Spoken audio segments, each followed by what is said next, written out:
അർജന്റീനയിൽ വെച്ചിട്ട് എൻ്റെ ഫോൺ അടിച്ചിട്ട് പോയ സംഭവം ഉണ്ടായിട്ടുണ്ട്. പക്ഷെ എവിടെ ഉണ്ടെന്ന് അറിഞ്ഞാലും നമുക്ക് പോയി എടുക്കാൻ പറ്റില്ല. പോയി കഴിഞ്ഞാൽ ഇപ്പോൾ ഫോണല്ലേ പോയുള്ളൂ, മറ്റേത് നമ്മൾ തന്നെ പോകും. കൂടെ ഉണ്ടായിരുന്ന ആൾ കാശ് പറ്റിച്ചുകൊണ്ടിരിക്കുകയായിരുന്നു. അത് കാശ് പറ്റിക്കൽ സ്ഥിരവും ഏത് യാത്രകളിലും ഉണ്ടാവും. ആദ്യത്തെ ഒരു 1-2 ദിവസമൊക്കെ രസം കാണും. പിന്നെ കുറച്ച് മഞ്ഞൊക്കെ മടുപ്പായി തുടങ്ങി. കല്യാണം എന്ന് പറഞ്ഞ ഒരു ഒറ്റ ദിവസം ഇത്ര ലക്ഷങ്ങൾ പൊടിക്കാൻ എനിക്ക് ഒട്ടും താല്പര്യമില്ല. അതുകൊണ്ട് നമ്മുടെ ഫിനാൻഷ്യൽ സ്റ്റാറ്റസ് വെളിപ്പെടുത്താതിരിക്കുന്നതാണ് ഏറ്റവും നല്ലത്. നമ്മൾ മാത്രം അറിഞ്ഞാൽ മതി. ലോണൊക്കെ എടുത്താണ് പലരും കല്യാണം കഴിക്കണം. എന്നിട്ട് ഈ ലോൺ അടയ്ക്കാൻ ജീവിതകാലം മൊത്തം കഷ്ടപ്പെടണം അവസ്ഥ. ഗൂഗിൾ മാപ്പ് വഴി തെറ്റിക്കുന്നതല്ല, നിങ്ങൾക്ക് നോക്കാൻ അറിയാത്തതുകൊണ്ടാണ്. ലവ് മാരേജ് എന്ന് പറയാൻ പറ്റില്ല, പക്ഷെ അറേഞ്ച്ഡും അല്ല. Ultra modern kitchen devices. ഒരു കിച്ചണിൽ വേണ്ട എല്ലാ ലേറ്റസ്റ്റ് ബ്രാൻഡുകളും ഇവിടെയുണ്ട്. ലോകോത്തര ബ്രാൻഡുകൾ, original products, wide range. MyG future. Hi, hello, നമസ്കാരം. കൊച്ചിയിൽ തേരാപ്പാര യാത്ര ചെയ്ത് ലക്ഷദ്വീപ് വഴി, തുർക്കി വഴി അന്റാർട്ടിക്കയിലെത്തിയ ഒരു യാത്ര വ്ളോഗർ നമ്മുടെ കൂടെ ഉണ്ട്. നമസ്കാരം. നമസ്കാരം. ഓക്കെ, എന്തുണ്ട് വിശേഷം? നല്ല വിശേഷം. യാത്രയൊക്കെ കഴിഞ്ഞ് തിരിച്ചെത്തി ഇപ്പൊ വൈറലായി കൊണ്ടിരിക്കുകയാണ്. കുറെ പേർക്ക് ആ വീഡിയോ ഇഷ്ടപ്പെട്ടു, അന്റാർട്ടിക്ക. അതുകൊണ്ട് അത് യൂട്യൂബിൽ ട്രെൻഡിങ് നമ്പർ 1 ആയിട്ട് പോയതുകൊണ്ട് അത് ആദ്യത്തെ കുറച്ച് എപ്പിസോഡുകൾ ട്രെൻഡിങ് ആയിട്ട് പോയായിരുന്നു.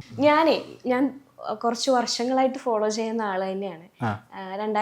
ഞാൻ ഓൾറെഡി പറഞ്ഞ പോലെ 2023 ഞാൻ ഫോളോ ചെയ്യുന്ന വ്യക്തിയാണ്. അപ്പോൾ ഈ സെലിബ്രിറ്റീസിൻ്റെ ഒക്കെ വീടിൻ്റെ ഫ്രണ്ടിൽ പോയിട്ട് ഫോട്ടോസ് ഒക്കെ കാണുമ്പോൾ, വീഡിയോസ് ഒക്കെ കാണുമ്പോൾ ഇയാൾക്ക് വേറെ പണിയില്ലേന്ന് ഞാൻ ചിന്തിച്ചിട്ടുണ്ട്. അങ്ങനെ ആരെങ്കിലും പറഞ്ഞിട്ടുണ്ടോ? അത് സ്വാഭാവികമായിട്ടും ഇഷ്ടപ്പെടാത്തവർ എന്ത് ചെയ്താലും ഇഷ്ടപ്പെടുന്നവരും കാണും. നമ്മള് അതല്ലല്ലോ, നമ്മൾ ജസ്റ്റ് ആക്ച്വലി സെലിബ്രിറ്റീസിൻ്റെ വീട് ഫോക്കസ് ചെയ്തല്ല നമ്മൾ ആ സീരീസ് ചെയ്തേക്കുന്നത്. അത് കൊച്ചി എക്സ്പ്ലോർ ചെയ്യാന്നുള്ളൊരു സംഭവമാണ്. പക്ഷെ അതിൻ്റെ ഇടയിൽ നമ്മൾ പോകുന്ന വഴിക്ക് ഇന്നാളുടെ വീടുണ്ട് എന്നൊക്കെ കാണിക്കും. അപ്പോൾ പ്രധാന ക്യാപ്ഷൻ അതായതുകൊണ്ട് ആൾക്കാർ അത് സ്ട്രൈക്ക് ചെയ്യുന്നേ ഉള്ളൂ. പക്ഷെ ആ വീഡിയോ കാണുന്നവർക്കറിയാം നമ്മൾ കൊച്ചിയാണ് മൊത്തം സ്ഥലങ്ങളൊക്കെ കാണിച്ചത്. അതും സൈക്കിളിലായിരുന്നു യാത്ര അല്ലേ? അതെ. എന്തുകൊണ്ടാണ് ആ കോവിഡ് സമയത്തിന്റെ പീക്ക് ലെവലിൽ നിന്ന്, അല്ലെങ്കിൽ സൈക്കിളുമായിട്ട് പുറത്തിറങ്ങാൻ പറ്റുന്ന ഒരു അവസ്ഥയിലായിരുന്നു ആ യാത്രകൾ സ്റ്റാർട്ട് ചെയ്തത്? അവിടെ നിന്നാണോ ഫസ്റ്റ് യാത്രകൾ? അല്ല, അതൊരു സീരീസ് മാത്രമാണ്. അതിന് മുമ്പേ കുറെ നാളായിട്ട് ഇതുണ്ട്. അതൊരു എനിക്കൊരു 4 കൊല്ലം മുമ്പ് 2020 മാത്രമാണ് ആ ഒരു സീരീസ് ചെയ്തത്. അതിന് മുമ്പേ എനിക്ക് തോന്നുന്നു കുറേ യാത്രകൾ ചെയ്തിട്ടുണ്ട്. മീൻസ് കേരളത്തിനുള്ളിൽ തന്നെ കുറേ സ്ഥലങ്ങളൊക്കെ. നമ്മൾ ഏറ്റവും ഹൈലൈറ്റിൽ ഇപ്പം നിൽക്കുന്നത് അന്റാർട്ടിക്കയാണ്. അന്റാർട്ടിക്കയിലെ ആ യാത്രയും അവിടെ നിന്ന് കിട്ടിയ ഫോട്ടോസുമാണ്. എന്നെ ഏറ്റവും പ്രൗഡാക്കിയത് അന്റാർട്ടിക്കയിൽ പോയിട്ട് മുണ്ടെടുത്ത് ഫ്ലാഗ് തൂക്കി നിൽക്കുന്ന ആ ഒരു ഫോട്ടോയാണ്. എന്തായിരുന്നു ആ മൊമെന്റിൽ ഫീൽ ചെയ്തത്? അത് ഞാൻ അന്റാർട്ടിക്ക പോകുമ്പോഴേ എൻ്റെ മനസ്സിൽ അങ്ങനെ ഒരു ആഗ്രഹം ഉണ്ടായി, അവിടെ പോയിട്ടൊന്ന് മുണ്ട് കൊടുക്കണം. പക്ഷെ ഇത് എങ്ങനെ എടുക്കാൻ പറ്റുമെന്ന് എനിക്കറിയത്തില്ല. പക്ഷെ ഞാൻ കൊണ്ടുപോയി. അപ്പോൾ പക്ഷെ അതിനുള്ള സാഹചര്യം കിട്ടി. അവിടെ വെച്ചങ്ങ് മുണ്ടെടുത്ത്. ഓൾറെഡി പ്ലാൻ ചെയ്തിട്ടാണ് പോയത് മുണ്ടൊക്കെ ആയിട്ട്? അല്ലാണ്ട് മുണ്ട് അവിടെ നിന്ന് കിട്ടത്തില്ലല്ലോ. അത് ശരിയാണ്. അല്ല, എങ്കിലും മുണ്ടെടുത്ത് തന്നെ അവിടുന്ന് എന്റെ ഫോട്ടോ വരണം എന്നുള്ളൊരു മുൻ പ്ലാനോട് തന്നെയാണ്. അതന്നെ, അവിടെ ചെന്നിട്ട് മുണ്ടെടുത്ത് എടുക്കണം എന്ന് തന്നെ വിചാരിച്ചിട്ട് തന്നെ പോയതാ. അതുപോലെ തന്നെയാണ് നമ്മൾ ഇന്ത്യൻ ഫ്ലാഗ് കൊണ്ടുപോകണം. അതെ അതെ. അപ്പൊ അവിടെ ചെന്നാലും മലയാളി പൊളിയാടാന്നുള്ളൊരു രീതിയിൽ മുണ്ടൊക്കെ എടുത്തിട്ട്. എങ്ങനെയായിരുന്നു ആ ഒരു യാത്രയുടെ ഒരു എക്സ്പീരിയൻസ്? എങ്ങനെയായിരുന്നു? അത് ഞാൻ കുറേ വർഷങ്ങളായിട്ട് പ്ലാൻ ചെയ്ത ഒരു ട്രിപ്പാണ്. അപ്പോൾ അത് പക്ഷേ സാധിച്ചു. കുറേ സമയം എടുത്തു, കുറേ ടെൻഷൻ അടിച്ചു, കുറേ പ്രശ്നങ്ങളുണ്ടായിരുന്നു. വിസയായിട്ട് ബന്ധപ്പെട്ടൊക്കെ കുറേ ഇഷ്യൂസൊക്കെ ഉണ്ടായിരുന്നു. പക്ഷെ പിന്നെ ഏറ്റവും ബേസിക് പ്രശ്നം എന്ന് പറഞ്ഞാൽ പെട്ടെന്ന് എല്ലാവരും വിചാരിക്കും പൈസയുടെ ആയിരുന്നു. പക്ഷേ പൈസേനേക്കാൾ ഞാൻ ടെൻഷൻ അടിച്ചതും ഏറ്റവും പ്രശ്നം നേരിട്ടത് ഈ വിസ കിട്ടാൻ വേണ്ടിയിട്ടുള്ളൊരു പ്രശ്നമാണ്. അതൊരു വലിയ പ്രോസസ്സിംഗ് ആണ്. ഇപ്പോൾ അർജന്റീനയുടെ വിസയാണ് നമ്മൾ എടുത്തത്. അന്റാർട്ടിക്ക പോകാൻ വിസയൊന്നും വേണ്ട, പക്ഷേ ഏതെങ്കിലും രാജ്യം വഴിയേ പോകാൻ പറ്റുള്ളൂ എന്നുകൊണ്ട് നമുക്ക് ഇപ്പോൾ അർജന്റീന വഴിയാണ് പോയത്. അപ്പോൾ അവിടുത്തെ വിസ വേണം. അപ്പോൾ നമുക്ക് വിസ കിട്ടാൻ ഭയങ്കര ബുദ്ധിമുട്ടാണ് അവിടുത്തെ. അപ്പോൾ അതിൻ്റെ പേരിൽ കുറേ പ്രശ്നങ്ങളൊക്കെ ഉണ്ടായിരുന്നു. ഭാഗ്യത്തിൽ ശരിയായി. ഈ വിസയുടെ കാര്യങ്ങളെ പറ്റി സംസാരിക്കുമ്പോൾ ഇതിനോട് ചേർത്ത് വെച്ച ഒരു ക്വസ്റ്റ്യൻ ചോദിക്കുകയാണെങ്കിൽ, ഇതിനു മുമ്പ് ട്രാവൽ വ്ളോഗേഴ്സ് കേരളത്തിൽ ഒരുപാടുണ്ട്. ഇപ്പോൾ അരുണിമയാണെങ്കിലും അതുപോലെ തന്നെ മാഹിൻ ആണെങ്കിലും ഒക്കെ യാത്ര ചെയ്യുന്ന വീഡിയോസ് നമ്മൾ കണ്ടിട്ടുണ്ട്. ഈ കഴിഞ്ഞ ഇടയ്ക്ക് മാഹിൻ്റെ ഒരു വീഡിയോ വന്നിട്ടുണ്ടായിരുന്നു. അവിടെ ഒരു സിറിയയിലേക്ക് എന്തോ പോണ പോകുന്ന ഒരു ട്രാവൽ വീഡിയോയിൽ ചെക്കിങ്ങുമായി ബന്ധപ്പെട്ടിട്ട് കുറേ പ്രശ്നങ്ങൾ ഉണ്ടായി. പിന്നെ തിരിച്ച് ചെക്കിങ് കഴിഞ്ഞിട്ട് തിരിച്ച് ബാഗൊക്കെ ഡാമേജ് ആയിട്ടാണ് കിട്ടിയത് എന്നൊക്കെ. അങ്ങനെ എന്തെങ്കിലും എക്സ്പീരിയൻസ് ഉണ്ടായിട്ടുണ്ടോ യാത്രയിൽ? അങ്ങനത്തെ എക്സ്പീരിയൻസ് ഉണ്ടായിട്ടില്ല. അത് ഓരോ രാജ്യത്തിന്റെ പ്രൊസീജിയർ അല്ലേ. ഇപ്പം എനിക്ക് തോന്നുന്നു ഇസ്രായേലായിരിക്കും നിലവിൽ അവിടെ യുദ്ധം നടക്കുന്ന സമയത്ത് സ്വാഭാവികമായിട്ടും അങ്ങനത്തെ ഒരു ചെക്കിങ് ഉണ്ടാവും. അപ്പൊ അത് മനസ്സിലാക്കി വേണമല്ലോ നമ്മൾ പോകാനായിട്ട്. ഈ ബാഗ് ചെക്കിങ് കഴിഞ്ഞിട്ട് ബാഗൊക്കെ ഡാമേജ് ആയിട്ട് കിട്ടുക എന്ന് പറഞ്ഞാൽ അത് എങ്ങനെയായിരിക്കും അങ്ങനെ സംഭവിക്കുന്നത്? അങ്ങനെ സംഭവിച്ചാലും ഇപ്പോൾ എനിക്കൊക്കെ ആണെങ്കിൽ തന്നെ ഇപ്പം നമ്മൾ ട്രാവൽ ഇൻഷുറൻസ് എടുത്തിട്ടാണ് പോണത്. അപ്പോൾ നമുക്ക് കംപ്ലൈൻറ്റ് ചെയ്ത് കഴിഞ്ഞാൽ നമുക്ക് നഷ്ടപരിഹാരം കിട്ടും. അങ്ങനെയുണ്ട്. നമ്മുടെ ബാഗ് ലോസ്റ്റ് ആകാൻ പാടില്ല, ഡാമേജും വരാൻ പാടില്ല. അത് അവരുടെ ഉത്തരവാദിത്വം. അത് അവർ അതിന് കോമ്പൻസേഷൻ തരേണ്ടി വരും. നമുക്കതിനുള്ള ഓപ്ഷൻസ് ഉണ്ട്. കംപ്ലൈൻറ്റ് ചെയ്ത് തന്നെ നമുക്ക് ഇപ്പോൾ പൈസ നഷ്ടപരിഹാരം തരുന്ന സെറ്റപ്പൊക്കെ ഉണ്ട്. സാധാരണ ഞാനൊക്കെ ആണെങ്കിൽ ഇപ്പോൾ അടുത്തൊരു സ്ഥലത്തേക്ക് പോകണമെങ്കിൽ അവിടെ എന്നെ ഏറ്റവും വിഷമിപ്പിക്കുന്നത് ഒന്ന് ട്രാവലിൽ ഉണ്ടാകുന്ന യൂറിൻ പാസ്, അങ്ങനെയുള്ള ബേസിക് കാര്യങ്ങൾ, പിന്നെയുള്ള ഫുഡ്, അതൊക്കെയാണ്. അപ്പം നമ്മുടെ ഈ ഭൂഖണ്ഡം തന്നെ മാറിയിട്ടുള്ള യാത്രയിലാണ്. എങ്ങനെയായിരുന്നു അങ്ങനെയുള്ള കാര്യങ്ങൾ, ഫുഡും ബാക്കിയുള്ള ബേസിക് കാര്യങ്ങളിലൊക്കെയുള്ള ഒരു? ഫുഡ് എനിക്ക് എന്നെ സംബന്ധിച്ച് ഞാൻ ചെല്ലുന്ന സ്ഥലത്ത് ഫുഡ് കഴിക്കുക എന്നുള്ള സെറ്റപ്പേ ഉള്ളൂ. പിന്നെ നമ്മൾ ഈ ചോറ് കഴിച്ച ശീലമുള്ളതിൻ്റെ ഒരു പ്രശ്നമുള്ളതുകൊണ്ട് ഈ കാർബോഹൈഡ്രേറ്റ് കിട്ടിയില്ലെങ്കിൽ ഒരു കുറച്ച് ദിവസം ഒരാഴ്ച കഴിയുമ്പോൾ നമുക്കൊരു വിഷമം വരും. ഡയറ്റ് എടുക്കാൻ പറ്റാത്തതിന്റെ പ്രധാന കാരണം അതായിരിക്കുമല്ലോ. അപ്പൊ അങ്ങനത്തെ ഒരു ഇഷ്യൂ മാത്രമേ വരാറുള്ളൂ. നമുക്ക് ചോറ് തിന്നണം എന്നൊരു ഭയങ്കര ഇത് തോന്നും എപ്പോഴും. പക്ഷെ മിക്ക സ്ഥലത്തും റൈസൊക്കെ ഉണ്ട്, അങ്ങനെ വലിയ പ്രശ്നമൊന്നുമില്ല. റൈസ് അല്ലെങ്കിൽ ബ്രെഡ് എന്തെങ്കിലും കഴിക്കും. അങ്ങനെ എല്ലാ ഭക്ഷണവും ട്രൈ ചെയ്യാൻ താല്പര്യമുള്ള വ്യക്തിയാണ്. നമുക്ക് കഴിക്കാൻ പറ്റുന്നത് സംഭവങ്ങളൊക്കെ. ചില രാജ്യങ്ങളിലൊക്കെ ഞാൻ കണ്ടിട്ടുണ്ട് തവള, പാമ്പ്, പല്ലി അങ്ങനെയുള്ള കാര്യങ്ങളൊക്കെ കഴിക്കുന്ന ആൾക്കാര്. അങ്ങനെ ഇപ്പം അതൊക്കെ കഴിക്കേണ്ടി വന്നിട്ടുണ്ടെന്നാണ് ഞാൻ കരുതുന്നത്. അപ്പൊ അവസ്ഥയിൽ എന്തെങ്കിലും ബുദ്ധിമുട്ടായത് എങ്ങനെ കഴിക്കേണ്ടി വന്നിട്ടില്ല. കണ്ടിട്ടുണ്ട് കുറെ സംഭവങ്ങളൊക്കെ, പാറ്റയും പല്ലിയും. പക്ഷെ എനിക്ക് താല്പര്യമില്ലാത്തതുകൊണ്ട് കഴിച്ചിട്ടില്ല. നമുക്ക് കുഴപ്പമില്ലാന്ന് തോന്നിയത് ട്രൈ ചെയ്ത് നോക്കണമെങ്കിൽ കുഴപ്പമില്ല. വേണമെങ്കിൽ തവളയൊക്കെ എനിക്ക് വലിയ കുഴപ്പമായിട്ട് തോന്നില്ല. കാരണം തവളയൊക്കെ കഴിക്കാന്നുള്ള സാധനം തോന്നുന്നു. പിന്നെ തായ്ലൻഡിലൊക്കെ ചെന്ന് കഴിഞ്ഞാൽ മുതലിറച്ചിയൊക്കെ കിട്ടും അവിടെ. അത് ഞാൻ ട്രൈ ചെയ്തിട്ടുണ്ട്. അങ്ങനെ വേറെ കുഴപ്പമൊന്നുമില്ല. ഈ പാറ്റയും പല്ലിയൊന്നും കഴിക്കാൻ പറ്റും തോന്നുന്നില്ല. ഏറ്റവും വേസ്റ്റ് ആയിട്ടുള്ള ഒരു ഫുഡ് എക്സ്പീരിയൻസ് പറഞ്ഞാൽ ഏതായിരിക്കും? ഇവിടെ ഏത് രാജ്യത്ത് പോയിട്ടുള്ളപ്പോഴാണ് എനിക്ക് കുറച്ചും കൂടി ഇഷ്ടം ഈ ചൈനീസ്, തായ്ലൻഡ്, അവിടുത്തെ ഫുഡൊക്കെ എനിക്ക് ഇഷ്ടമാണ്. ഞാൻ പ്രത്യേകിച്ച് തായ്ലൻഡിലൊക്കെ പോവുകയാണെങ്കിൽ തന്നെ സ്ട്രീറ്റ് ഫുഡുകളാണ് ഫുള്ള് കഴിക്കുള്ളൂ. സ്ട്രീറ്റ് ഫുഡൊക്കെ ഭയങ്കര രസമാണ് അവിടെ. ചൈനയിലൊക്കെ പോകുന്ന സമയത്ത് പക്ഷെ റെസ്റ്റോറൻറ്റിൽ തന്നെ അവിടെ സ്ട്രീറ്റ് ഫുഡുകളൊന്നും കാണുന്നില്ല. നമ്മുടെ അടുത്ത പോലെ തട്ടുകട സെറ്റപ്പ് ഒന്നും അവിടെ ഇല്ല. നമ്മൾ അപ്പോൾ നല്ലൊരു റെസ്റ്റോറൻറ്റ് നോക്കി ചൈനീസ് ഫുഡ് കഴിക്കുക എന്നുള്ളതാണ്. രണ്ടും അടിപൊളിയാണ്. ഞാൻ ചോദിക്കുന്നത് ഏറ്റവും മോശമായിട്ട് ഈശ്വര എനിക്ക് എൻ്റെ നാട്ടിൽ പോയാൽ മതിയായിരുന്നു എന്നുള്ളൊരു ചിന്ത വന്നിട്ടുണ്ട് ഏതെങ്കിലും ഫുഡ് കഴിച്ച സമയത്ത്? ഇല്ല, എനിക്ക് അങ്ങനെ ഇതുവരെ തോന്നിയിട്ടില്ല. ഇപ്പം ഞാൻ പാപ്പുവ ന്യൂഗിനി എന്ന് പറയുന്ന രാജ്യത്തൊക്കെ പോയ സമയത്ത് അവിടെ ഇതുപോലെ റൈസൊക്കെ കിട്ടാനൊക്കെ ബുദ്ധിമുട്ടാണ്. അപ്പോൾ അവിടുത്തെ മെയിൻ ഫുഡ് എന്ന് പറയുന്നത് നമ്മുടെ ഇവിടുത്തെ റൈസ് കഴിക്കുന്ന പോലെ അവർ മറ്റേ ഉരുളക്കിഴങ്ങല്ല, മറ്റേ മധുരക്കിഴങ്ങില്ലേ, അതാണ് അവിടുത്തെ മെയിൻ ഫുഡ്. അപ്പോൾ അതവിടെ ചുട്ടിട്ട് അവിടെ വെച്ചിട്ടുണ്ടാവും, കടകളിലൊക്കെ ഇങ്ങനെ നിരത്തി വെച്ചിട്ടുണ്ടാവും. അപ്പോൾ ഞാൻ അതാണ് ഫുൾ ടൈം തിന്നുന്നത്. അപ്പം എനിക്ക് അതൊന്നും പ്രശ്നമൊന്നുമില്ല. അങ്ങനെ എവിടെ ചെന്നാലും കിട്ടിയത് തിന്നും. അല്ല, അങ്ങനെയല്ലേ പറ്റുള്ളൂ. എല്ലാ ഓരോ രാജ്യത്തുകൊണ്ട് ചോറ് വേണമെന്ന് വാശി പിടിച്ചിട്ട് കാര്യമില്ലല്ലോ. ഈ വീണ്ടും ട്രാവൽ ചെയ്യാനായിട്ടുള്ള സ്ഥലം ഏതാണെന്ന് ചോദിച്ചാൽ ലഡാക്കിനെ പറ്റി സംസാരിക്കുന്നത് കേട്ടിട്ടുണ്ട്. ലഡാക്കിൽ വീണ്ടും പോകണമെന്ന് പറഞ്ഞു കേട്ടു. അപ്പം എന്താണ് ലഡാക്കിന് ഇത്രയും അട്രാക്ട് ചെയ്യുന്ന ഫാക്ടർ എന്താണ് എന്ന് വെച്ചാൽ എനിക്ക് അവിടുത്തെ ആൾക്കാരും സ്ഥലങ്ങളും ഒക്കെ ഇഷ്ടമാണ്. നല്ല രസമുള്ള സ്ഥലമാണ്. ഒരു കുറേ മലകളും ഒക്കെ. അവിടെ പച്ചപ്പ് ഭയങ്കര കുറവാണ്. ഫുള്ള് മരുഭൂമി പോലെ ഇരിക്കുന്നതാണെങ്കിലും ഭയങ്കര രസമുള്ളൊരു സ്ഥലമാണ്. എനിക്ക് അതൊക്കെ ഇഷ്ടമുള്ള അങ്ങനത്തെ സ്ഥലങ്ങൾ എനിക്ക് ഭയങ്കര ഇഷ്ടമാണ്. അതുകൊണ്ട് വീണ്ടും വീണ്ടും പോകണം എന്ന് വിചാരിക്കും എപ്പോഴും. വീണ്ടും വീണ്ടും ആഗ്രഹമുള്ള സ്ഥലം. ഒരു സ്ഥലം കണ്ടിട്ട് എൻ്റെ ഫാമിലീനെ ഇവിടെ കൊണ്ടുവരണം എന്ന് തോന്നിയിട്ടുള്ള സ്ഥലം ഏതായിരിക്കും? അത് ഈ പറയുന്ന രാജസ്ഥാനൊക്കെ അല്ലെങ്കിൽ തായ്ലൻഡ്. ഞാൻ ഓൾറെഡി കൊണ്ടുപോയി തായ്ലൻഡ്. അടുത്ത ആഴ്ച രാജസ്ഥാനിലോട്ട് പോകും. വീട്ടുകാരായിട്ട് തന്നെ പോകണം, അവരെ കാണിച്ചു കൊടുക്കാം എന്നൊക്കെ വിചാരിച്ചിട്ട് അങ്ങനത്തെ ഒക്കെ തോന്നിയിട്ടുണ്ട്. പിന്നെ ഇതുവരെ ലഡാക്കൊക്കെ പോയി കാണിച്ചു കൊടുക്കണമെന്നുണ്ട്. പക്ഷേ ക്ലൈമറ്റും ഈ ഓൾട്ടിറ്റ്യൂഡിന്റെ ഇഷ്യൂ ഒക്കെ ഇവരൊക്കെ എങ്ങനെ ഹാൻഡിൽ ചെയ്യുമെന്ന് അറിയാത്തോണ്ട് അതുകൊണ്ട് ഇതുവരെ പ്ലാൻ ചെയ്തിട്ടില്ല. അതുപോലെ തന്നെ ഞാൻ ഏറ്റവും കൂടുതൽ എന്നെ മോട്ടിവേറ്റ് ചെയ്തത് സന്തോഷ് ജോർജ് കുളങ്ങരയുടെ വീഡിയോസ് ആണ് കണ്ടിട്ടാണ് ഇങ്ങനെ ഒരു യാത്രയിലേക്ക് തിരിച്ചതും. അദ്ദേഹമാണ് ഇൻസ്പിറേഷൻ എന്ന് പറഞ്ഞിട്ടുണ്ട്. അപ്പം ഈ ട്രാവലുമായി ബന്ധപ്പെട്ടിട്ട് അദ്ദേഹത്തിനെ മീറ്റ് ചെയ്യണമെന്നോ അല്ലെങ്കിൽ അദ്ദേഹത്തിൻ്റെ ഒരു അഡ്വൈസ് എടുക്കണമെന്നോ തോന്നിയിട്ടുണ്ടോ? മീറ്റ് എന്തായാലും ഞാൻ ചെയ്യും. എപ്പോഴാണെന്ന് അറിയത്തില്ല. അദ്ദേഹത്തിൻ്റെ യാത്രകൾ തന്നെയാണ് ഇൻസ്പയർ ആയിട്ടുള്ളത്.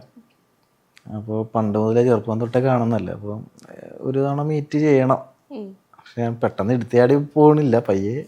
അപ്പം ഇപ്പോഴത്തെ എന്താണെന്ന് വെച്ചാൽ പെട്ടെന്ന് ചെയ്യുന്ന ഒരു സാധാരണ ഒരു ആള് എന്ന രീതിയിലാണ്. പക്ഷെ ഇപ്പം ഞാൻ പോയി കഴിഞ്ഞാൽ ഇത്രയും യാത്രകൾ ചെയ്തിട്ട് പോകുന്ന ആളെന്നുള്ള രീതിയിൽ എനിക്ക് കുറച്ചും കൂടി വിശേഷങ്ങൾ കുറെ പറയാനും പറ്റും.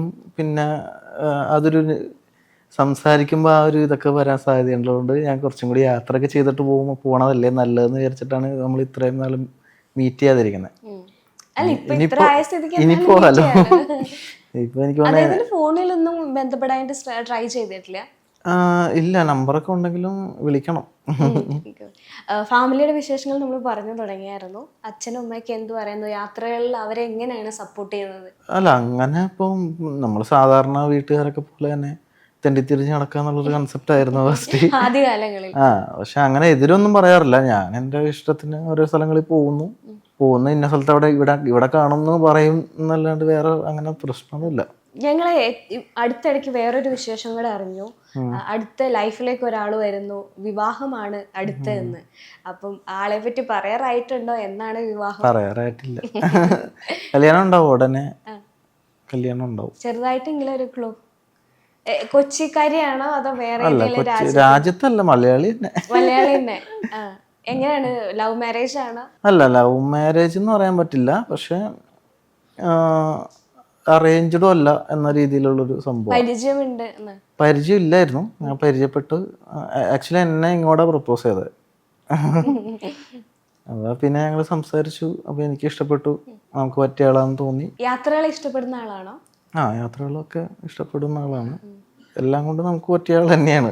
അപ്പം ആഫ്റ്റർ മാരേജ് എന്തായാലും നിങ്ങൾ യാത്ര പോകും. അപ്പൊ ആദ്യം പോകാൻ ഉദ്ദേശിക്കുന്ന സ്ഥലം എവിടെയായിരിക്കും? അല്ല, ഞാൻ അങ്ങനെ ഒന്നും തീരുമാനിച്ചിട്ടൊന്നുമില്ല. കാരണം പുള്ളിക്കാരി ജോലിയുണ്ട്. അപ്പൊ ജോലിയുടെ ലീവൊക്കെ നോക്കിയിട്ട് വേണം അങ്ങനെ പ്ലാൻ ചെയ്യാൻ. അത് ഇപ്പൊ പറയാത്തതെന്ന് വെച്ചാൽ അത് സമയമുണ്ട്. കല്യാണത്തിന്റെ ഒക്കെ ആയി വരുന്നേ ഉള്ളൂ. പിന്നെ ആ സമയത്ത് പറഞ്ഞാൽ മതിയല്ലോ വിചാരിച്ചിട്ട്. കല്യാണത്തിനെ പറ്റി ഒരു ഇന്റർവ്യൂവില് പറഞ്ഞ സമയത്ത് അതിന്റെ അടിയിൽ ഒരു കമന്റ് വന്നിട്ടുണ്ട്, കല്യാണത്തിന് ഞങ്ങളെയൊക്കെ വിളിക്കുമല്ലേ എന്നുള്ള രീതിയിൽ. ഞാൻ വിളിക്കാൻ സാധ്യതയില്ല. ഇല്ല. അല്ല, ഞാൻ എന്റെ കൺസെപ്റ്റ് ഒക്കെ കുറച്ച് വേറെയാണ്. ഇപ്പൊ സാധാരണ കല്യാണങ്ങൾ കാണുന്നതായിരിക്കില്ല. മിനിമൽ ആൾക്കാരുണ്ടാവില്ല, കുറച്ച് പേരെ മാത്രം വിളിക്കും. അല്ല, ഡെസ്റ്റിനേഷൻ അല്ല, പള്ളിയിൽ വെച്ച് തന്നെ ആയിരിക്കും. അങ്ങനെയൊക്കെ ചെയ്യണമെന്ന് ആഗ്രഹം ഉണ്ടായിരുന്നു. പക്ഷെ പള്ളിയിൽ വെച്ചായിരിക്കും. ചെറിയ കുറച്ച് ആൾക്കാരെ മാത്രം വിളിച്ച് ചെറിയൊരു ബഡ്ജറ്റ്, ഞാൻ എപ്പോഴും ബഡ്ജറ്റ് നോക്കും. ഇങ്ങനെ കല്യാണം എന്ന് പറഞ്ഞ ഒരു ഒറ്റ ദിവസം ഇത്ര ലക്ഷങ്ങൾ പൊടിക്കാൻ എനിക്ക് ഒട്ടും താല്പര്യമില്ല. അപ്പോൾ ഈ പൈസ സേവ് ചെയ്ത ആകാശം ടൂർ പോകാലോ. ഇനിയിപ്പോ രണ്ടുപേർക്ക് പോകേണ്ടി വന്നാൽ അത്രയും കൂടെ സേവ് ചെയ്യണ്ടേ? അത്രയും. ഇപ്പൊ ഞാൻ പല കല്യാണങ്ങളും ഞാൻ കണ്ടിട്ടുണ്ട്. ഈ ലോണൊക്കെ എടുത്താണ് പലരും കല്യാണം കഴിക്കണം. എന്നിട്ട് ഈ ലോൺ അടയ്ക്കാൻ ജീവിതകാലം മൊത്തം കഷ്ടപ്പെടണം അവസ്ഥ.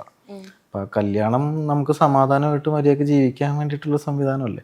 അപ്പൊ അത് ദുരിതം ആവരുതല്ലോ. അപ്പൊ ഏറ്റവും ബഡ്ജറ്റിൽ നമുക്ക് ആവശ്യമുള്ള കുറച്ച് ആൾക്കാരെ വിളിക്കാം, കുറച്ച് ഭക്ഷണം കൊടുക്കാം, അത്രേ ഉള്ളൂ. ഇപ്പം രജിസ്റ്റർ മാരേജ് ട്രെൻഡിങ് ആയിട്ടുണ്ട്. അല്ല, രജിസ്റ്റർ മാരേജ് അത് വേറെ മീൻസ് വീട്ടിൽ ആരും സമ്മതിച്ചില്ലെങ്കിൽ അങ്ങനെ വേണമെങ്കിൽ അങ്ങനെയും ചെയ്യാലോ.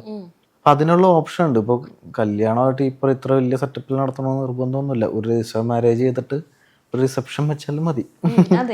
റിസപ്ഷൻ ഇല്ലെങ്കിലും കുഴപ്പമില്ല, ആകാശമില്ല വയ്ക്കാം. പക്ഷെ നമുക്ക് പിന്നെ നമ്മൾക്കൊക്കെ അറിയാവുന്നവരുണ്ടല്ലോ. അപ്പൊ അവരുടെ ഒരു ആഘോഷം കൂടിയാണല്ലേ വിവാഹം എന്ന് പറഞ്ഞ ഒരു കുടുംബത്തിലെ ആഘോഷം കൂടിയാണ്. അപ്പൊ അതിൻ്റെതായിട്ടുള്ള കുറച്ച് ചിലവ് വരും. അതുകൊണ്ടാണ് നമ്മൾ അങ്ങനെ നടത്തുന്നത്. അപ്പം കല്യാണത്തിന് എത്ര എക്സ്പെൻസ് ആവും എന്നുള്ളത് ഇപ്പോഴേ പ്ലാൻ ചെയ്ത് വെച്ചിരിക്കുകയാണ്. ഞാൻ ഇത്രയും മുടക്കുള്ളൂ. അറൗണ്ട് ഒരു 2 ലക്ഷം 3 ലക്ഷത്തിൽ താഴെ വരത്തുള്ളൂ എല്ലാ എക്സ്പെൻസും, എല്ലാ പരിപാടിയും കൂടി ചേർത്ത് അതിൽ നിർത്തും. ഇത്രയും എന്റെ ബഡ്ജറ്റിന് കൂടുമെന്ന് അറിയത്തില്ല. അപ്പൊ ഈ യാത്രകൾക്കുള്ള ഫണ്ട് എങ്ങനെയാ കണ്ടെത്തുന്നത്? യൂട്യൂബ് വരുമാനം മാത്രം വെച്ചിട്ടാണ് ഈ 10 ലക്ഷം രൂപയുടെ ട്രാവലിംഗ് നടത്തിയത്? അപ്പം വേറൊരു അങ്ങനെയാണെങ്കിൽ വേറൊരു കാര്യങ്ങൾ ചോദിക്കേണ്ടായിരുന്നു, യൂട്യൂബിൽ നിന്ന് എത്ര വരുമാനം കിട്ടുന്നുണ്ട്? അല്ല, ആക്ച്വലി എല്ലാവർക്കും അറിയാവുന്ന കേസാണ് യൂട്യൂബിൽ നിന്ന് നല്ല വരുമാനം എന്തായാലും ഉണ്ട്. ഇപ്പം ഇന്ന് ഏത് വലിയ ജോലിനേക്കാളും കൂടുതൽ മെച്ചപ്പെട്ട വരുമാനം കിട്ടും. പക്ഷെ അത് വെറുതെ കിട്ടത്തില്ല. ഇതിൻ്റെ പുറകിലുള്ള കഷ്ടപ്പാട് അത് ചെയ്യുന്നവർക്ക് മാത്രമേ അറിയത്തുള്ളൂ. എല്ലാവരും ഒരു 10-20 മിനിറ്റ് 30 മിനിറ്റ് വീഡിയോ അല്ലേ കാണുന്നുള്ളൂ. ഇപ്പം ഇവിടെ തന്നെ 2 ക്യാമറാമാന്മാർ ഇരുന്ന് ഷൂട്ട് ചെയ്ത് ഇനി അത് എഡിറ്റിങ് ചെയ്തിട്ട് എത്ര പ്രോസസ്സ് കഴിഞ്ഞിട്ടാണ് ഒരു വീഡിയോ വരുന്നത്. അപ്പോൾ അത് അനുസരിച്ചുള്ള വർക്കുണ്ട്. നല്ല ഇപ്പോൾ ഞാനൊക്കെ എൻ്റെ ഇവിടെ കണ്ടാലും ചിലപ്പോൾ രാത്രിയിൽ ഉറക്കുളച്ചിരുന്നായിരിക്കും ഇരുന്ന് ചെയ്യുന്നത്. അപ്പം അങ്ങനെ ചെയ്തു പോകുന്നു. അതിനകത്ത് ഒരു പാഷനും കൂടി ഇല്ലെങ്കിൽ ഇത് മുന്നോട്ട് പോകത്തില്ല. അത് വേറെ കാര്യം. പലരും ഇത് പൈസ ഇപ്പം കുറേ കിട്ടും എന്ന് വിചാരിച്ച് ചെയ്യും. പക്ഷേ ഇതിൻ്റെ പുറകിലെ ആ ഒരു പാഷൻ ഇല്ലെങ്കിൽ ഇത് പകുതി വെച്ചിട്ടിട്ടോ ഉള്ള സമയങ്ങളെ. അതെ അതെ. എങ്കിലും ഞാൻ ചോദിച്ച ക്വസ്റ്റിന്റെ ആൻസറിലേക്ക് എത്തിയിട്ടില്ല. ഞാൻ ഇത് വൈദ്യുതി മാറിപ്പോയിട്ട് മനസ്സിലായില്ലേ? ഏകദേശം എത്ര ടു എത്രയെന്ന് പറഞ്ഞാൽ മതി. അങ്ങനെയൊന്നുമില്ല. ഇപ്പം ബേസിക്കലി എന്താ പ്രശ്നം എന്ന് വെച്ചാൽ ഞാൻ പല വീഡിയോയിലും പറഞ്ഞിട്ടുണ്ട്, ഇത് പറയണോണ്ട് നമുക്ക് പ്രത്യേകിച്ച് ഗുണമില്ല, പക്ഷെ ദോഷം മാത്രമേ ഉള്ളൂ. ഒന്നാമത് ആൾക്കാർക്ക് പൈസ കിട്ടുന്നു എന്ന് പറഞ്ഞാൽ ഭയങ്കര ദേഷ്യമാണ്. പ്രത്യേകിച്ച് നമ്മുടെ ആൾക്കാർക്ക്. ഇപ്പോൾ ആരും ആയിക്കോട്ടെ, എല്ലാവർക്കും ഭൂരിപക്ഷം പേർക്കും ഒരാൾക്ക് നന്നാവുന്ന കാണുന്നു അല്ലെങ്കിൽ അവനെ കാച്ചുണ്ടെന്ന് കണ്ടു കഴിഞ്ഞാൽ ഭയങ്കര കുരുവാന്ന് പറയത്തില്ല ആ സംഭവം. അതുകൊണ്ട് നമ്മുടെ ഫിനാൻഷ്യൽ സ്റ്റാറ്റസ് വെളിപ്പെടുത്താതിരിക്കുന്നതാണ് ഏറ്റവും നല്ലത്. നമ്മൾ മാത്രം അറിഞ്ഞാൽ മതി. അതുപോലെ തന്നെ നമ്മൾ ഡൗൺ ആണെങ്കിലും അതും അറിയിക്കരുതെന്നാണ്. അതുപോലെ തന്നെ നമ്മുടെ നെക്സ്റ്റ് മൂവ് ഇപ്പൊ ചിലപ്പോൾ അടുത്ത ചോദ്യം ഇതായിരിക്കാം, ഇനി എങ്ങോട്ടാ, ഞാൻ പറയത്തില്ല. അതിന് റീസൺ ഉണ്ട്. കാരണം നമ്മുടെ നെക്സ്റ്റ് മൂവും നമ്മളുടെ ഫിനാൻഷ്യൽ സ്റ്റെബിലിറ്റി ഇതിനെക്കുറിച്ചൊന്നും വേറെ നമുക്ക് പേഴ്സണൽ അല്ലാത്ത ഒരാളോട് ഷെയർ ചെയ്യരുത്. അതൊക്കെ ഞാൻ ഈ യാത്രകളിൽ നിന്നും ജീവിതത്തിൽ നിന്നും പഠിച്ച കാര്യമാണ്. ഇങ്ങനെ പഠിച്ച മറ്റു കാര്യങ്ങൾ എന്തൊക്കെയായിരിക്കും? അങ്ങനെ വെച്ച് തന്നെ ഇപ്പം ഈ മാനേജ്മെന്റ്, മണി മാനേജ്മെന്റ് ഇങ്ങനെ യാത്ര ചെയ്ത് തന്നെ പഠിച്ചതാ. പൈസ എങ്ങനെ മാനേജ് ചെയ്യാം. നമ്മുടെ ആളുകൾക്ക് ഒട്ടും ഇല്ലാത്തൊരു സംഭവമാണ് മണി മാനേജ്മെന്റ്. ഒരു പൈസ ഇത്തിരി കൈ കിട്ടിയാൽ, ഇപ്പൊ എക്സാമ്പിൾ നമ്മുടെ ലോട്ടറി അടിക്കുന്ന എത്ര പേരുണ്ട്, അവർ ഇന്നും കോടീശ്വരന്മാരല്ല, ഇപ്പൊ ദാരിദ്ര്യത്തിലേക്കും ചിലപ്പോൾ ജീവിക്കുന്നത് പലരും. ഇപ്പോഴാണ് കുറച്ചും കൂടി അവർക്ക് ആ ഫിനാൻഷ്യൽ എഡ്യൂക്കേഷൻ കിട്ടുന്നതെന്ന് തോന്നുന്നു. അപ്പൊ ലോട്ടറി ഇപ്പൊ 10-50 ലക്ഷം അടിച്ചാലും അവർ ഒരു വർഷത്തിനുള്ളിൽ തന്നെ പാപ്പരായിട്ട് നടക്കണതാണ്. അപ്പൊ മണി മാനേജ്മെന്റ് ഇല്ല. അപ്പം അതൊക്കെ ഞാൻ ഈ യാത്രയിൽ നിന്ന് പഠിച്ചാണ്. ഒരു കാര്യം അറേഞ്ച് ചെയ്യുന്നത്. ഇപ്പോൾ നമ്മൾ ട്രിപ്പ് പോകുമ്പോൾ ഒരു ഐറ്റിനറി ഒക്കെ സെറ്റ് ചെയ്തിട്ടല്ലേ പോകുള്ളൂ. അപ്പോൾ അതങ്ങനെ ജീവിതത്തിൽ അതുപോലെ ഇപ്പോൾ എക്സാമ്പിൾ എൻ്റെ കല്യാണം ഞാൻ അങ്ങനെ പ്ലാൻ ചെയ്തതെന്ന് പറഞ്ഞാൽ ഓരോ എക്സ്പെൻസ് എത്ര വരും, എങ്ങനെ വരും, അതൊക്കെ നമ്മൾ ഇതുപോലെ ട്രാവൽ ചെയ്യുമ്പോൾ ഐറ്റിനറി ഉണ്ടാക്കുന്ന പോലെയാണ് ഞാൻ ഓരോ സംഭവം പ്ലാൻ ചെയ്യുന്നത്. അപ്പോൾ ഈ ഇന്ന സാധനങ്ങൾ വേണ്ട, ഇത്ര എക്സ്പെൻസ് കുറയും, അങ്ങനെ കുറേ കാര്യങ്ങൾ പ്ലാൻ ചെയ്യാൻ പറ്റും. യാത്രകളിൽ ഗുണമാണത്. കുറച്ച് പേഴ്സണലാണ്. നമ്മുടെ ഈ ട്രാവൽ ബേസ് ചെയ്തിട്ട് കണ്ടന്റ് അല്ല. ഇത്ര സംസാരിച്ച രീതിക്ക് ഞാനൊരു കാര്യം ചോദിച്ചോട്ടെ. എന്തായാലും ഇത്രയും പ്ലാൻ ചെയ്യുന്ന ആള് കല്യാണം കഴിക്കുമ്പോൾ സ്ത്രീധനം വാങ്ങിക്കും? ഇല്ല ഇല്ല, 0 ആണ്. സ്ത്രീയാണ് ധനം. 10 പൈസ സേവ് മേടിക്കത്തില്ല, പറഞ്ഞിട്ടില്ല. അതിപ്പോൾ ഓൾറെഡി ഫിക്സ് ചെയ്ത് കഴിഞ്ഞു. എൻഗേജ്മെന്റ് വരാൻ പോവാണ്, അതിന് കല്യാണം, അങ്ങനത്തെ സംഭവങ്ങളൊന്നുമില്ല. ഞങ്ങൾ സംസാരിച്ചിട്ടുമില്ല. മറ്റു രാജ്യങ്ങളിൽ ഞാൻ കേട്ടിട്ടുണ്ട്, ഇന്ത്യക്ക് വെളിയിലേക്ക് പോയി കഴിഞ്ഞാൽ ഇങ്ങനെ സ്ത്രീധനവും അങ്ങനത്തെ ഒരു സാധനങ്ങളും ഇല്ല, ഇവിടെ മാത്രമല്ല ഉള്ളൂ. അപ്പൊ ഈ ഒരു കൺസെപ്റ്റിനോട് പക്ഷെ ഇവിടെ മാത്രമല്ല, ചില ഇന്തോനേഷ്യ പോലെയുള്ള രാജ്യങ്ങളിലും ഉണ്ടെന്ന് ഞാൻ കേട്ടിട്ടുണ്ട്. പക്ഷെ അവിടെ സ്ത്രീധനത്തിന് പകരം അവര് മറ്റേ ആടിനെ പിടിച്ചു കൊടുക്കുക, ആടല്ലല്ലോ, പിന്നെ വലിയ ഞാനിപ്പോൾ പോയ ട്രൈബുകളൊക്കെ ഉണ്ട്. അവിടെ നമ്മൾ സ്ത്രീധനത്തിന് കാശാണ് കൊടുക്കണമെങ്കിൽ അവിടെ വലിയ മരം, പാം ട്രീ ഒക്കെ മുറിച്ചുകൊണ്ട് വരണം, അത് കൊടുക്കണം. ചില ആഫ്രിക്കൻ നാടുകളിൽ ഇത്ര സിംഹത്തിനെ കൊല്ലണം, അത് അങ്ങനെ കുറെ കൺസെപ്റ്റ് ഒക്കെ ഉണ്ട്. അത് വ്യത്യസ്തമായ, അതും വേറൊരു ടൈപ്പ് സാധനമാണ്. ഇതുപോലെ വ്യത്യസ്തമായിട്ടുള്ള ആചാരങ്ങളെ കണ്ടിട്ടുള്ളതിൽ ഇത് എന്താണ് ഇങ്ങനെയും തോന്നിയിട്ടുള്ള ഏതെങ്കിലും ആചാരം ഉണ്ടോ? ഇല്ല, എനിക്ക് അങ്ങനെ ഇതെന്താന്ന് തോന്നിയിട്ടില്ല. കാരണം എല്ലാ രാജ്യത്തും അല്ലെങ്കിൽ ഏത് നാട്ടിലാണെങ്കിൽ അവരുടെ രീതിയിലുള്ള സംസ്കാരങ്ങളാണ്. അപ്പം ഇതെന്താന്ന് ചോദിക്കേണ്ട അറിയില്ല എന്ന് പറയാൻ നമുക്ക് അറിയില്ലായ്മ ഉണ്ടായിരിക്കുമല്ലോ. ഇതെന്താ അവരുടെ രീതികളല്ലേ. വേറെ ആൾക്കാർ വന്നിട്ട് നമ്മുടെ കുറെ രീതികൾ കാണുമ്പോൾ ഇതെന്താന്ന് ചിലപ്പോൾ ചോദിക്കില്ല, അതേപോലെ ഇരിക്കും. അല്ല, എന്തായാലും നമ്മൾ ചിന്തിക്കും, അയ്യോ ഇതെന്താ ഇങ്ങനെ, ഇതിന്റെ ഒരു ജെനുവിനിറ്റി ഇല്ലല്ലോ, അല്ലെങ്കിൽ ഇത് ചെയ്ത് ശരിയായില്ലല്ലോ എന്ന് തോന്നിക്കാറില്ല ചില രാജ്യങ്ങളിൽ യാത്ര ചെയ്യുന്ന സമയത്ത്? എനിക്ക് അങ്ങനത്തെ ഒരു ഇത് തോന്നിയിട്ടില്ല. ഇതെന്താന്ന് തോന്നിയിട്ടില്ല. അത് അവിടെ അങ്ങനെയാണല്ലോ, അപ്പൊ അത് ഇങ്ങനെയാണെന്ന് നമ്മളങ്ങ് മനസ്സിലാക്കുന്നതല്ലേ. ഒരു രാജ്യത്തിലും അത് നമ്മുടെ പുതിയ അറിവല്ലേ.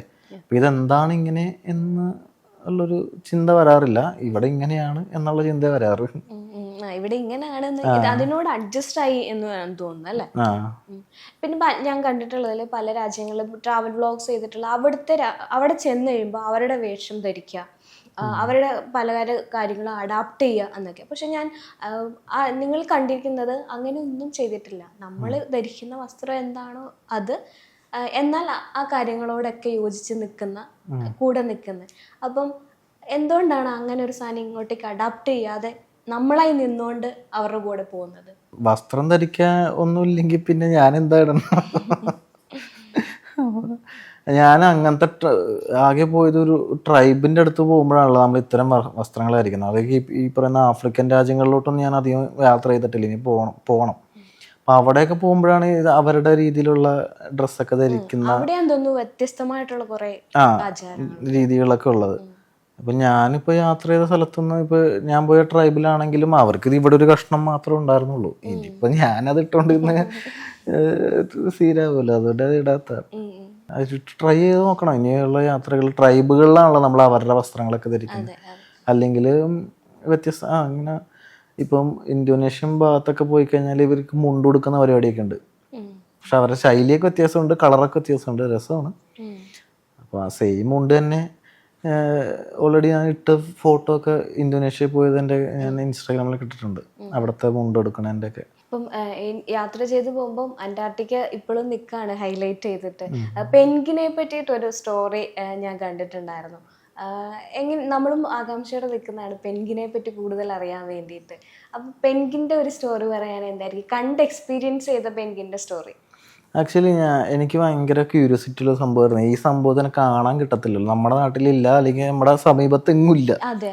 ഈ ഭൂമധ്യരേഖയ്ക്ക് താഴെയുള്ള സ്ഥലങ്ങളിൽ മാത്രമേ പെൻഗിനുള്ളൂ. അപ്പോൾ അന്റാർട്ടിക്ക തന്നെ പോകണമെന്നില്ല പെൻഗിനെ കാണാൻ. ഇപ്പോൾ ഓസ്ട്രേലിയ ഉള്ളവർക്ക് കാണാം, അവിടെ വരും. ന്യൂസിലാൻഡിലുണ്ട്, പിന്നെ സൗത്ത് ആഫ്രിക്കയുടെ കുറേ ഭാഗത്തുണ്ട്, അർജൻറ്റീനയുടെ സൈഡൊക്കെ പെൻഗിനുകളുണ്ട്.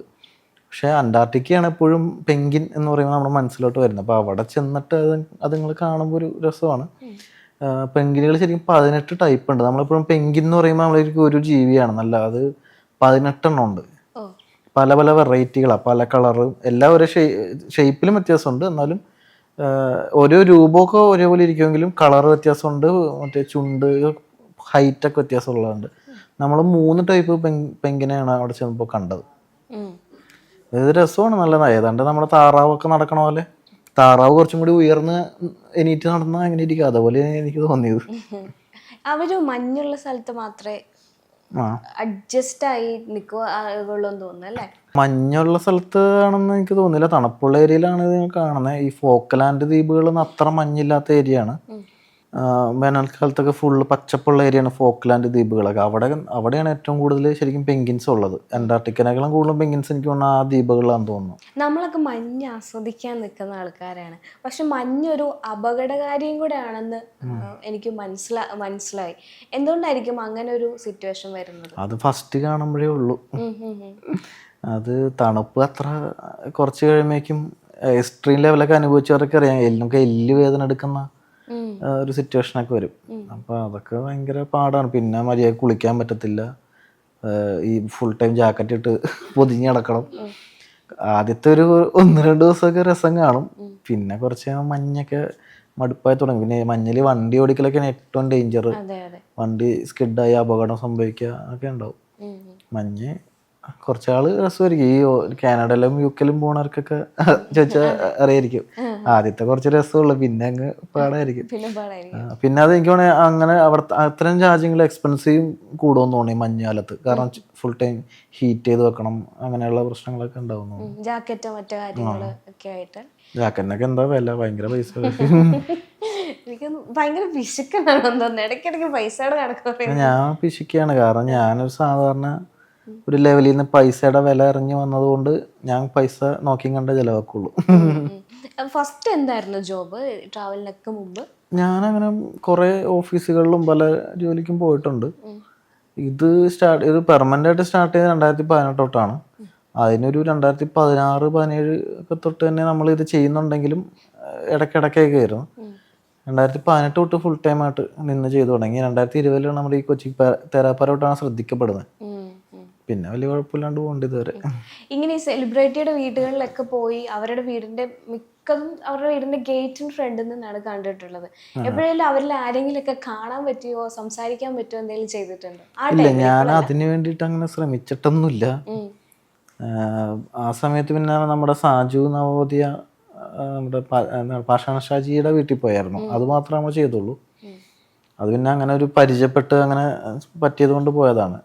അതല്ലാണ്ട് നമ്മളങ്ങനെ വേറെ ആരുടെ വീട്ടിലൊന്നും അങ്ങനെ ആക്ച്വലി ഞാൻ പറഞ്ഞില്ല, അതൊരു കൊച്ചിത്തേരാപ്പാര എന്ന് പറയുന്നത് നടന്മാരുടെ വീട് കാണിക്കുന്ന എപ്പിസോഡ് അല്ലായിരുന്നു ശരിക്കും. പക്ഷെ അതിനകത്ത് ഇൻക്ലൂഡ് ആയത് നേരത്തെ പറഞ്ഞാൽ ആ ഒരു പോയിന്റ് മാത്രമേ ഉള്ളൂ. ജസ്റ്റ് കുറച്ച് സെക്കൻഡുകളായിരിക്കുള്ള ആ സംഭവം. പക്ഷെ ആൾക്കാർ ഇതാണ് വീടെന്ന് പറഞ്ഞിട്ടൊരു ഗേറ്റ് കാണിക്കലാണ് നമ്മൾ ചെയ്തോണ്ടിരുന്നത്. കണ്ടതിൽ വെച്ച് ഏറ്റവും വ്യത്യസ്തമായിട്ടുള്ള ഒരു രീതി കണ്ടിരിക്കുന്ന ഏത് രാജ്യത്താണ്? അതിപ്പോ എല്ലാം വ്യത്യസ്തമല്ലേ. ഇപ്പൊ കേരളം വിട്ടാൽ തന്നെ ചേഞ്ച് ആവുകയാണ്. ഡ്രസ്സ് മാറി, ഭക്ഷണം മാറി, ഭാഷ മാറി. അതിപ്പോ പല രാജ്യത്തേക്ക് പോകേണ്ട കാര്യമില്ല. നമ്മുടെ സ്റ്റേറ്റുകൾ മാറിയാൽ തന്നെ കൾച്ചർ മാറിയില്ലേ. ഇതിൽ ഏറ്റവും വ്യത്യസ്തമായിട്ട് തോന്നിയത്? എല്ലാം വ്യത്യസ്തമാണ്. ഏറ്റവും വ്യത്യസ്തമായിട്ട് ചോദിച്ചാൽ ഇപ്പോൾ എനിക്ക് തോന്നുന്നു നമ്മളൊക്കെ ഇപ്പോൾ ഡ്രസ്സ് ഇട്ട് നടക്കുമ്പോൾ ഇതുപോലത്തെ ട്രൈബുകൾ ഉണ്ടല്ലോ. അപ്പോൾ ട്രൈബുകൾ അവരുടെ രീതിയൊക്കെ കാണുമ്പോഴാണ് വ്യത്യസ്തമായിട്ട് പെട്ടെന്ന് നമുക്ക് തോന്നുക. അവർ ഇപ്പോൾ നമ്മളെപ്പോലെ ആയിരിക്കില്ല ഡ്രസ്സിങ് സ്റ്റൈലൊക്കെ വ്യത്യാസം ഉണ്ടാവും. അപ്പോൾ അതാണ് വ്യത്യസ്തമായിട്ട് പെട്ടെന്ന് തോന്നത്തുള്ളൂ. എല്ലാം വ്യത്യാസം തന്നെയാണ്. ഞാൻ കേട്ടിട്ടുണ്ട് കുറച്ച് ഉള്ളിലേക്ക് പോയി കഴിഞ്ഞാൽ തിരുട്ട് ഗ്രാമങ്ങൾ, അതായത് മോഷണം തൊഴിലാക്കി ഇട്ടുള്ള ആൾക്കാർ, അല്ലെങ്കിൽ പിടിച്ചുപറി, വേറെ എന്തെങ്കിലും തരത്തിൽ ക്രൂരരായിട്ടുള്ള ആൾക്കാരുണ്ട്. അപ്പം അങ്ങനെയുള്ള സാഹചര്യത്തിൽ എത്തിപ്പെട്ടിട്ടുണ്ടോ എപ്പോഴെങ്കിലും? ഇല്ല, എനിക്ക് ആക്ച്വലി ഇങ്ങനത്തെ ഒരു കൺസെപ്റ്റിനോടും യോജിപ്പില്ല. തിരുട്ട് ഗ്രാമം എന്ന് പറഞ്ഞാൽ അതൊക്കെ ഒരു വിളിക്കുന്ന പേരുകൾ മാത്രമാണ്. എങ്ങനെയാണ് ഒരു ഗ്രാമം മൊത്തം കള്ളന്മാർ വരുന്നത്? അതിനകത്ത് 1, 2, 3 പേരൊക്കെ കാണുമായിരിക്കും. അതിനാണ് ഒരു ഗ്രാമം മൊത്തം കള്ളന്മാര്. അങ്ങനെയൊക്കെ പല സ്റ്റോറീസും വന്നിട്ടുണ്ട്. അതുകൊണ്ടാണ് ആ ഒരു വേർഡ് നമുക്ക് കിട്ടുന്നത്. കഥ പറഞ്ഞ അത് അവരിങ്ങനെ പറയുന്നുള്ളൂ. എനിക്ക് തോന്നുന്നില്ല ഒരു ഗ്രാമത്തിലുള്ളവർ മൊത്തം ഇങ്ങനെ കള്ളന്മാര് വരുന്നത്. അങ്ങനെ എന്തെങ്കിലും ഒരു പ്രതിസന്ധി നിൽക്കേണ്ടി വന്നിട്ടുണ്ടോ? ഇല്ല, എനിക്ക് അങ്ങനത്തെ പ്രശ്നമൊന്നും നേരിട്ടിട്ടില്ല. പക്ഷെ അർജന്റീനയിൽ വെച്ചിട്ട് എന്റെ ഫോൺ അടിച്ചിട്ട് പോയ സംഭവം ഉണ്ടായിട്ടുണ്ടെന്നുള്ളൂ. അത് കയ്യിൽ തട്ടിപ്പറിച്ചിട്ടുണ്ടോ? അത് അവിടെ സ്ഥിരം ഉള്ളതാ. സൗത്ത് അമേരിക്കൻ രാജ്യങ്ങളിൽ പോയാൽ ഇത് സ്വാഭാവികം. സൗത്ത് അമേരിക്ക മാത്രമല്ല, യൂറോപ്പിൽ പോയാലും ഇങ്ങനെ തന്നെയാ. ലണ്ടനിലും മറ്റേ യൂറോപ്യൻ രാജ്യങ്ങളിൽ നമ്മുടെ റൂമിൽ നിന്ന് അടിച്ചുകൊണ്ട് പോകും. നമ്മൾ ഹോസ്റ്റലിലൊക്കെയാണ് താമസിക്കുകയാണെങ്കിൽ റൂമിൽ നിന്ന് അടിച്ചുകൊണ്ട് പോകും. ഭയങ്കര പാടാ. അപ്പോൾ ഇതുപോലെ അർജന്റീന പോയപ്പോൾ ഫോൺ കയ്യിൽ നിന്ന് തട്ടിപ്പറിച്ചുകൊണ്ട് പോയി. എന്നിട്ട് പിന്നീട് അത് കിട്ടിയിട്ടില്ല അല്ലേ? ഇല്ല, അത് കിട്ടത്തില്ല. അതെന്ന് വെച്ചാൽ അവിടെ ഭയങ്കര ചേരി പ്രദേശമാണ്. അപ്പോൾ അവിടെ പോലീസ് പോലും കയറത്തില്ല. നമുക്കിപ്പോൾ എനിക്ക് ട്രാക്ക് ചെയ്യാൻ പറ്റുന്നുണ്ട്. എൻ്റെ ഫോൺ എവിടെ ഉണ്ടെന്ന് അറിയാം. ഐഫോൺ ആയിരുന്നു, അപ്പോൾ ട്രാക്ക് ചെയ്യാൻ പറ്റും. പക്ഷെ എവിടെ ഉണ്ടെന്ന് അറിഞ്ഞാലും നമുക്ക് പോയി എടുക്കാൻ പറ്റില്ല. പോയി കഴിഞ്ഞാൽ ഇപ്പോൾ ഫോണല്ലേ പോയുള്ളൂ, മറ്റേത് നമ്മൾ തന്നെ പോകും, ജീവൻ തന്നെ പോകും. അപ്പോൾ അതിനൊന്ന് ഭേദം അത് പോയിന്ന് വിചാരിക്കുന്നതാണ്. പിന്നെ എനിക്ക് ട്രാവൽ ഇൻഷുറൻസ് ഉള്ളത് കൊണ്ട് എനിക്ക് ആ ഫോണിൻ്റെ പൈസ തിരിച്ചു കിട്ടിയായിരുന്നു 1 മാസം കഴിയുമ്പോൾ. നമ്മളെപ്പോഴും ട്രാവൽ ചെയ്യുമ്പോഴത്തേക്കും നമുക്ക് എപ്പോഴും ട്രാവലിങ്ങിൽ ട്രാപ്പുകൾ വരാറുണ്ട്. അങ്ങനെ എന്തെങ്കിലും ട്രാപ്പിൽ ചെന്ന് പെടുവോ, എന്തെങ്കിലും ചെയ്തിട്ടുണ്ടോ? എവിടെയെങ്കിലും പറ്റിക്കപ്പെടേണ്ട സിറ്റുവേഷൻ വന്നിട്ടുണ്ടോ? അത് കാശ് പറ്റിക്കൽ സ്ഥിരവും ഏത് യാത്രകളിലും ഉണ്ടാവും. പിന്നെ പാപ്പാനൂരി പോയപ്പോഴും അവിടുത്തെ കൂടെ ഉണ്ടായിരുന്ന ആൾ കാശ് പറ്റിച്ചുകൊണ്ടിരിക്കുകയായിരുന്നു. അതെല്ലാ സ്ഥലത്തും ഉള്ളതാണ്. ടൂറിസ്റ്റുകളായിട്ടൊക്കെ പോയി കഴിഞ്ഞാൽ നമ്മൾ ഒറ്റക്കാണെന്ന് അറിഞ്ഞാലൊക്കെ കാശ് കൂടുതൽ മേടിക്കുക, അതൊക്കെ ഉണ്ടാവും. പിന്നെ ഈജിപ്തിലും ഇങ്ങനത്തെ പ്രശ്നമുണ്ട്. പൈസ കൂടുതൽ മേടിക്കണം, അങ്ങനത്തെ പ്രശ്നം. പിന്നെ ട്രാപ്പായി പോവാന്ന് പറഞ്ഞാൽ ഈ ലാൻഡ് സ്ലൈഡ് ഉണ്ടായിട്ട് പെട്ടുപോവുക, അങ്ങനത്തെ സംഭവങ്ങൾ മാത്രമേ ഉള്ളൂ. അല്ലാണ്ട് വേറെ വലിയ പ്രശ്നങ്ങൾ നേരിട്ടിട്ടില്ല. ഇപ്പം ഇങ്ങനെ ട്രാവൽ ഏജൻസീസും അല്ലെങ്കിൽ ടൂർ പാക്കേജസ് ഒക്കെ അധികമായിട്ട് വരുന്നുണ്ട്. അപ്പം അങ്ങനെയൊക്കെ ട്രാവൽ ചെയ്യാൻ ആഗ്രഹിക്കുന്ന അല്ലെങ്കിൽ പോകാൻ ഉദ്ദേശിക്കുന്ന ആളുകളോട് എന്താ പറയാനുള്ളത്? അങ്ങനെ പോവാ, നിങ്ങൾക്ക് എങ്ങനെയാണോ യാത്ര ചെയ്യാൻ പറ്റുന്നത് അതുപോലെ പോകുന്നുള്ളൂ. പാക്കേജ് എടുത്ത് പോകണ മോശമൊന്നുമല്ല. അതൊരു വലിയ ബിസിനസ് തന്നെയാണ് നമ്മുടെ നാട്ടിലെ. അവരും സ്ഥലങ്ങൾ തന്നെയല്ലേ കൊണ്ടൊക്കെ കാണിക്കുന്നത്. ഇപ്പോൾ ഒറ്റയ്ക്ക് ഇപ്പോൾ എല്ലാവർക്കും ഒറ്റയ്ക്ക് യാത്ര ചെയ്യാൻ പറ്റണമെന്ന് ഇല്ല. ഇപ്പോൾ എല്ലാവർക്കും എങ്ങനെ പോകേണ്ടതെന്ന് അറിയത്തില്ല. അല്ലെങ്കിൽ ഇപ്പോൾ ഒറ്റയ്ക്ക് പോകുമ്പോൾ ചിലവ് കൂടുതലായിരിക്കും. എനിക്ക് മനസ്സിലായി, ഒറ്റയ്ക്ക് പോകുമ്പോൾ ചിലവ് കൂടുതലായിരിക്കും. ഒരു ഗ്രൂപ്പായിട്ട് പോകുമ്പോൾ ചിലവ് കുറവായിരിക്കും. കാരണം ഈ ഫണ്ടൊക്കെ ഷെയർ ആയി പോകുമ്പോൾ റേറ്റ് കുറയും. പാക്കേജ് എടുത്ത് കാണാൻ പറ്റുന്നവർ അങ്ങനെ പോവാം.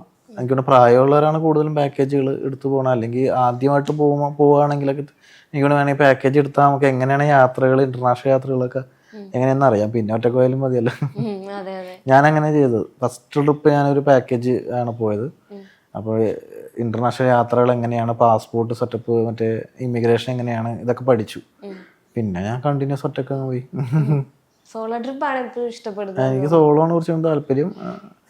പക്ഷെ ഒരു ഗ്രൂപ്പായിട്ട് പോകണത് ഇഷ്ടമാണ്. പക്ഷെ നമ്മുടെ വൈബിനെ പറ്റിയ ആളല്ലെങ്കിൽ പാടായിരിക്കും. ഇപ്പം ചെറിയ ട്രാവലാണേലും വലിയ ട്രാവലാണേലും എല്ലാവരും ഗൂഗിൾ മാപ്പിനെ ഡിപ്പെൻഡ് ചെയ്യുന്ന ഒരു കാലഘട്ടത്തിലാണ് നമ്മളുള്ളത്. പക്ഷെ ഗൂഗിൾ മാപ്പ് പോലും നമ്മളെ വഴി തെറ്റിക്കും. അപ്പൊ അങ്ങനെ എന്തെങ്കിലും അവസ്ഥ വന്നിട്ടുണ്ടോ? ഇല്ല, ഗൂഗിൾ മാപ്പ് വഴി തെറ്റിക്കുന്നല്ല, നിങ്ങൾക്ക് നോക്കാൻ അറിയാത്തോണ്ടാണ്. ഗൂഗിൾ മാപ്പ് വഴിയും തെറ്റിക്കത്തില്ല. കാരണം ഗൂഗിൾ മാപ്പ് പോലൊരു സംവിധാനം എന്ന് പറഞ്ഞാൽ വലിയൊരു വിപ്ലവകരമായിട്ടുള്ള സംഭവം. നമുക്ക് ഏത് പാതിരാക്ക് പോലും നെറ്റ് ഉണ്ടെങ്കിൽ, നെറ്റും ഇല്ലെങ്കിലും കുഴപ്പമില്ല, നമുക്ക് ഓഫ്ലൈനെ നോക്കാം. അത് നോക്കാൻ അറിയാത്തതുകൊണ്ടാണ്. അത് ഇങ്ങനെ അതിനകത്ത് കുറേ സെറ്റിംഗ് ഉണ്ട്, അതൊക്കെ കറക്റ്റായിട്ട് നോക്കണം. പിന്നെ ഞാനെപ്പോഴും മാനുവലി ആയിട്ടും കൂടി ചെക്ക് ചെയ്യുന്ന. അപ്പം ഞാനിപ്പോൾ ഇങ്ങോട്ട് വന്ന് തന്നെ 2-3 വഴി കാണിച്ചു. അപ്പം ഞാൻ മാപ്പ് നോക്കിയിട്ട് എളുപ്പമുള്ള വഴി ഏതായിരിക്കും എന്ന് എനിക്ക് ഒരു ഐഡിയ ഉണ്ട്. അപ്പം നമുക്ക് ആ റൂട്ട് കാണിക്കുമ്പോൾ തന്നെ അറിയാം ഇത് പോയാൽ ബ്ലോക്ക് ആയിരിക്കും. അപ്പം അത് ഒഴിവാക്കിയിട്ട് ഇപ്പുറത്തെ വഴി പോകും. പിന്നെ കാറ് പോണ വഴിയാണോ, ഇതൊക്കെ നമുക്ക് മാപ്പിൽ നിന്ന് തന്നെ മനസ്സിലാവും. അങ്ങനെ മാനുവലിയും കൂടി നോക്കാം, പഠിച്ചാലേ തെറ്റാണ്ടിരിക്കും. പറഞ്ഞു വരുന്നത് ഈ ഗൂഗിൾ മാപ്പ് വഴിയുള്ള അപകടങ്ങൾ ഇപ്പം പുറത്ത് അറിഞ്ഞു വരുന്നുണ്ട്. അല്ല, അത് ബേസിക്കലി എനിക്ക് തോന്നുന്നു ഈ ന്യൂസ് ചാനലുകാർ കൊടുക്കുന്ന ക്യാപ്ഷനാണ്. അതുകൊണ്ടാണ് നമുക്ക് അങ്ങനെ തോന്നുന്നത്. അവർക്ക് റീച്ച് കിട്ടാൻ വേണ്ടിയിട്ട് ഗൂഗിൾ മാപ്പ് വഴി എത്തിച്ചു. ചിലവരല്ലേ യൂട്യൂബർ അറസ്റ്റിൽ എന്നൊക്കെ പറഞ്ഞിട്ട് അവൻ ചിലപ്പോൾ 2 വീഡിയോ ഇട്ട് കാണും യൂട്യൂബിൽ. അവൻ്റെ പേര് യൂട്യൂബറായി. പിന്നെ അവൻ വല്ല കഞ്ചാവേസി പ്രതിയായ അവൻ യൂട്യൂബർ അറസ്റ്റിൽ നിന്നായിരിക്കും കൊടുക്കുക. അത് അവർക്ക് റീച്ച് കിട്ടാൻ വേണ്ടിയിട്ട് ചെയ്യുന്ന. അപ്പൊ അതേപോലെ തന്നെ ഒരു സംഭവം ഇതും അതുപോലെ തന്നെയാണ് ഗൂഗിൾ മാപ്പ്. പക്ഷെ ഞങ്ങളൊക്കെ എക്സ്പീരിയൻസ് ചെയ്തിട്ടുണ്ട് അങ്ങനെ ഒരു ഇഷ്യൂ. അപ്പൊ നിങ്ങൾക്ക് നോക്കാൻ അറിയത്തുണ്ട്. ഞങ്ങൾക്ക് നോക്കാൻ അറിയില്ല. അപ്പൊ ഇവിടെ ഇരിക്കുന്ന എല്ലാവരും കെയർഫുൾ ആയിട്ടിരിക്കും. ഓക്കെ, എന്നിരുന്നാലും പുതിയ യാത്രകൾ സംഭവിക്കട്ടെ. ജീവിതത്തിൽ ഒരാളും കൂടെ വരുന്നു എന്നറിഞ്ഞൊരു സന്തോഷം. 2 പേരും കൂടെയുള്ള യാത്രകൾ കാണാൻ സാധിക്കട്ടെ, വീണ്ടും കാണാൻ സാധിക്കട്ടെ. Thank you. Ultra modern kitchen devices. ഒരു കിച്ചണിൽ വേണ്ട എല്ലാ ലേറ്റസ്റ്റ് ബ്രാൻഡുകളും ഇവിടെയുണ്ട്. ലോകോത്തര ബ്രാൻഡുകൾ, original products, wide range. MyG future.